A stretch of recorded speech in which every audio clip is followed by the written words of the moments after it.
Cuando hay un sistema opresivo e injusto, las personas se organizan para buscar cambios. Una sentada, un boicot, una huelga. Distintas estrategias innovadoras y planificadas. Esto es Relatos de la Resistencia No Violenta. Un podcast presentado por el Instituto Regional para el Estudio y la Práctica de la Acción No Violenta Estratégica en las Américas.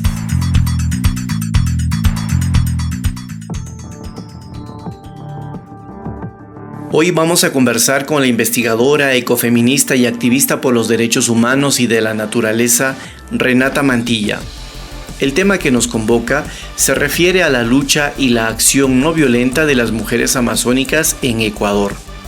Se trata de acciones de resistencia por la defensa de los derechos de la naturaleza y sus territorios ancestrales. Mi nombre es Carlos Flores, soy el productor de este espacio. Comenzamos.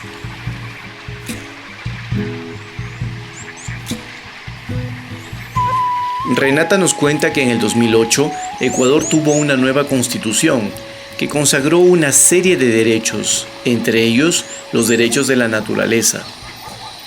El gobierno de la época, presidido por el expresidente Rafael Correa, impulsó además una novedosa iniciativa para evitar la extracción del petróleo en una zona de alta biodiversidad, el Yasuní ITT.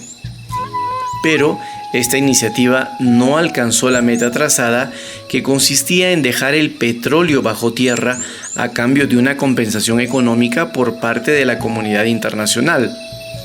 La iniciativa Yasuní ITT fue cerrada por el gobierno, pero el gobierno hizo algo más. En el año 2012 se lanzó la licitación de la 11ª ronda petrolera, la misma que contempla la expansión de la frontera extractiva hacia las provincias amazónicas de Orellana, Napo, Pastaza, Morona, Santiago. Fue así que las mujeres amazónicas desde el 2013 hasta la actualidad se encuentran sosteniendo el territorio, la vida y la naturaleza. Renata, muchas gracias por estar con nosotros y nosotras. ¿Puedes contarnos qué acciones emprendieron las mujeres amazónicas en Ecuador para defender los derechos de la naturaleza? Bueno, yo primero quiero agradecerte por el espacio. Me siento súper contenta de poder abordar el tema sobre las mujeres guaraní en defensa de los territorios en contextos extractivos. Sabes que es un tema que no se lo aborda mucho, no solo porque es en la Amazonía ecuatoriana, sino porque todavía existe desconocimiento de que exista pueblos y nacionalidades que están defendiendo su territorio y sobre todo que las mujeres defiendan su territorio. Las mujeres amazónicas se dan cuenta de los efectos secundarios que tiene el petróleo, o sea, que tiene el extractivismo en sus territorios, ¿no? Y desde ahí empieza esta lucha, ¿no? Desde ahí empiezan ellas a pronunciarse, vinieron en marchas, hicieron plantones, estuvieron frente al Palacio de Gobierno, se hicieron algunas acciones de protección para defender los territorios. Entonces, viendo esta situación, el gobierno de la Revolución Ciudadana había puesto en la Constitución del año 2008 los derechos de la naturaleza.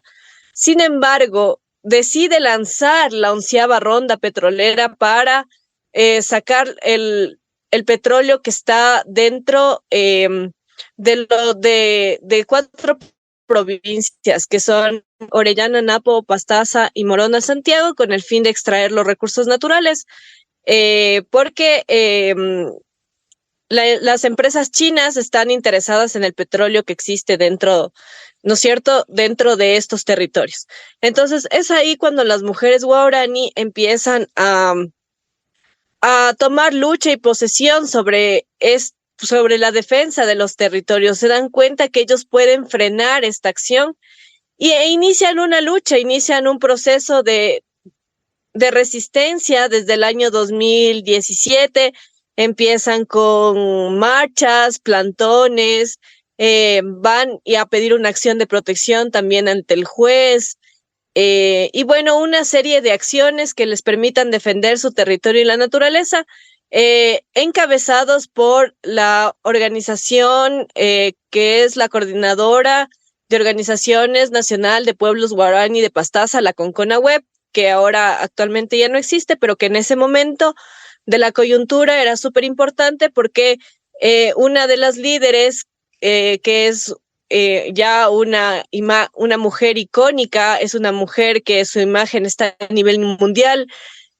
Incluso ella es parte de las 100 mujeres del New York Times, fue seleccionada como una de las mujeres más valientes y resistentes a nivel de Latinoamérica, es de Montenegro. Entonces, mientras ella era la presidenta de la CONCONAHUEP, se hizo todo este proceso de resistencia frente a la extracción petrolera. Entonces, es ahí cuando las comunidades que se encuentran en el bloque 22, porque las comunidades guaraní están separadas, se encuentran en la provincia de Pastaza, pero sin embargo son 48, entonces se encuentran ubicadas en diferentes sitios del territorio, ¿no? Y exactamente 14 comunidades que están dentro de la provincia de Pastaza, exactamente del lado del río Curaray, son las implicadas en la 11ª ronda petrolera. Y es ahí cuando el gobierno dice que debajo de todos esos territorios está lo que conoce como el bloque 22. Y así fue como le llamó, como el bloque 22, y por eso, y por esta razón es que las mujeres deciden salir de los territorios, sobre todo las piquenanis, que son las ancianas. Ellas deciden salir a enfrentar al gobierno porque ellas saben no solo por experiencia de sus parientes o de los clanes y de las familias ampliadas que los guaraní tienen, sino porque han visto cómo efectivamente cuando existe extracción petrolera muere la naturaleza, muere el entorno, y cuando entran los kuguris, porque así nos dicen a nosotros, a los que no somos guaraní, kuguris, ahí es cuando ellas se dan cuenta que deben salir a proteger su territorio y la naturaleza. Y de las acciones que nos has mencionado grosso modo, ¿conoces alguna experiencia de lucha no violenta de manera más cercana que nos puedas describir, Renata? Sí, la experiencia más cercana que yo tuve fue con la comunidad de Toñampari, que se encuentra justo ahí en la parroquia Curaray. La comunidad de Toñampari es una de las comunidades más antiguas para los guaraní, los y las guaraní, porque es la primera en donde se dio el contacto. Entonces, justo ahí está la curva de los misioneros. La curva de los misioneros históricamente se la conoce así porque los guaraní son un pueblo de reciente contacto. Es decir, que no importa si es que ya llevamos 50 años de contacto con ellos todavía no entienden algunas prácticas, no solo lingüísticas, sino también de comportamiento de nosotros como mestizos y de los colonos. Entonces, el momento en que unos misioneros, 5 misioneros, trataron de ingresar la Amazonía ecuatoriana, fueron lanceados, ¿no? Entonces, por eso se le conoce como la curva de los misioneros, y por eso esta comunidad de Toñampari es bien significativa, además porque aquí habitaba el Instituto Lingüístico de Verano, que es esta iglesia evangélica estadounidense que viene supuestamente trayendo la palabra de Dios para volver seres humanos decentes, por así decirlo, a los pueblos y nacionalidades que no han tenido contacto con Dios, ni que tampoco tienen un lenguaje y que se les conoce como salvajes. Entonces, ellos todavía entran y salen del territorio todo el tiempo. Son como no lo quiero llamar como una secta, pero sí, definitivamente ellos están ingresando por el contacto que ya tuvieron y están dentro de la comunidad. Entonces, bueno, como formas de organización para la resistencia, lo primero que hacían era llamar a las mujeres que deseen salir y que deseen estar en pie de lucha y de resistencia. Entonces, las piquenanis generalmente ellas decían que sí quieren ir, porque están conscientes de lo que va a pasar cuando por ejemplo, si entra la carretera o si llega a haber una pista de aterrizaje mucho más elaborada, ¿no? Con mejores condiciones, porque la pista de aterrizaje que hay en la comunidad es todavía de tierra.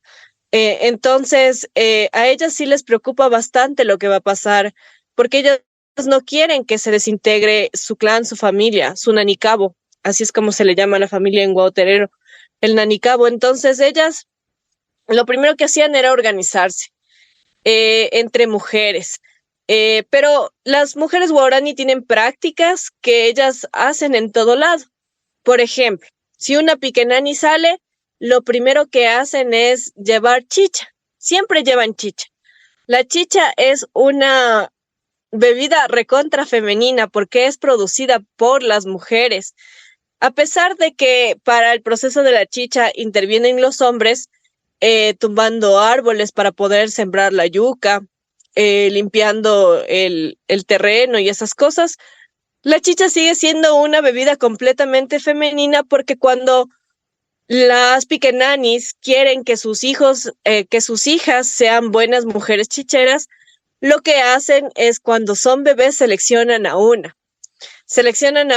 y luego le pasan su poder. Por ejemplo, le cantan o si no le pasan por su boca miel de abeja o un trozo de caña de azúcar para que ellas puedan producir chicha dulce. Entonces, no es que todas las mujeres son chicheras o que todas las mujeres hacen chicha. Todas sí pueden hacer chicha, sí, pero existe una particularidad en estas y es que tu abuela debía haberte, tu abuela materna o tu abuela paterna, o tus abuelas, las dos, debían seleccionarte para que seas chichera y pasarte este conocimiento. Entonces, la chicha es una bebida recontra femenina y les acompaña en todos sus eventos. Siempre hay chicha. Si hay que festejar, hay chicha. Si hay que sostener el territorio, hay chicha. Entonces, no importa si estamos dentro de la comunidad o si estamos afuera de la comunidad, siempre va a haber chicha para repartir a los hombres y a las mujeres, porque la chicha es la bebida elemental de la comunidad. Entonces, esa es una cosa que a mí me llamaba mucho la atención, porque la chicha está en la fiesta, siempre está en la fiesta, pero también está en la resistencia. Está cuando ellas salen y van llevando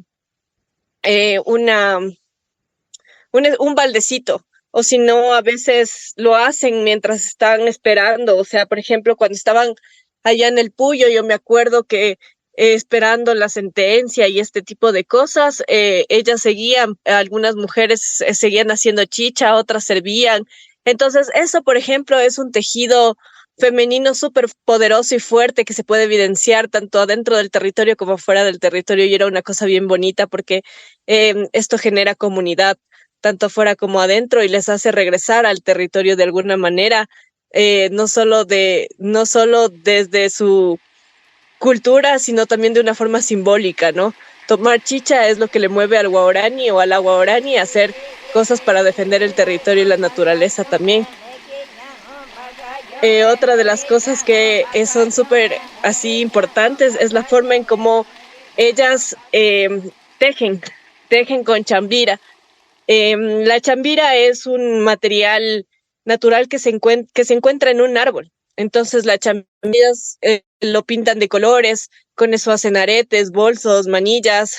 Entonces, el aprender haciendo es una cosa que está presente siempre en las mujeres, mientras están hablando sobre lo que va a pasar en el territorio, también están tejiendo, están haciendo, están bordando, están cosiendo, están elaborando sus artesanías, porque así también aprovechan para vender cuando estaban en el espacio de resistencia, ¿no? Y otra cosa fundamental es que les encanta cantar. Las mujeres guaraní cantan todo el tiempo. Cuando van a registrar un hecho, ya sea triste, alegre, o cualquier tipo de hecho, para registrarlo dentro de su memoria histórica, cantan. Entonces, cuando ellas crean una canción, esta canción se conecta con el hecho, pero también es un vínculo súper poderoso porque todas empiezan a cantar. Y esa es la manera en cómo también se transmite el conocimiento, o sea, porque el guao terero es un idioma oral, no, o sea, cuando llegó la escritura o sea, ya llegó el modelo de escritura y la educación occidental, ellos se dieron cuenta que utilizando el alfabeto que nosotros utilizamos, pueden escribir sus palabras, ¿no? Entonces, bueno, ya escriben, por ejemplo, Wakebi, que es gracias, escriben ya con W-A-K-E-B grande y Wakebi, ¿no? Entonces, pero en general el guauterero es un idioma oral y sigue siendo un idioma así muy fonético. Entonces, para la transmisión de los conocimientos y de los saberes, se necesita no solo también generar acciones o sentires, es como un montón de cosas que pasan en ese momento cuando pasa algo coyuntural que hace que ellas puedan registrar ese momento. Entonces, cuando cantan una canción, cuando elaboran una canción con lo que está pasando, ellas registran ese momento y eso lo comparten con las demás mujeres de la comunidad, y así también pasaba en la época antigua, en la época del Duranibay, ¿no? Entonces, así es como las mujeres han generado, o sea, esas acciones para mí son las que determinan la resistencia de las mujeres guaraní, porque a donde quiera que van, ellas hacen chicha, ellas están con la chambira o ellas están cantando. Cantan todo el tiempo, cantan cuando están felices, cantan cuando están tristes, pero definitivamente eso genera una memoria colectiva y una identidad colectiva dentro y afuera del territorio. Renata, te agradecemos mucho por compartir tus reflexiones en este podcast. La investigadora, antes de cerrar la entrevista, agregó que el Estado ecuatoriano ejerce constantemente una forma de violencia simbólica sobre las comunidades amazónicas. La lucha y defensa que emprenden las mujeres amazónicas ecuatorianas aún prosigue, manifestándolo con todas sus expresiones culturales, como lo relató Renata Mantilla. Este programa es realizado por el Instituto Regional para el Estudio y la Práctica de la Acción No Violenta Estratégica en las Américas.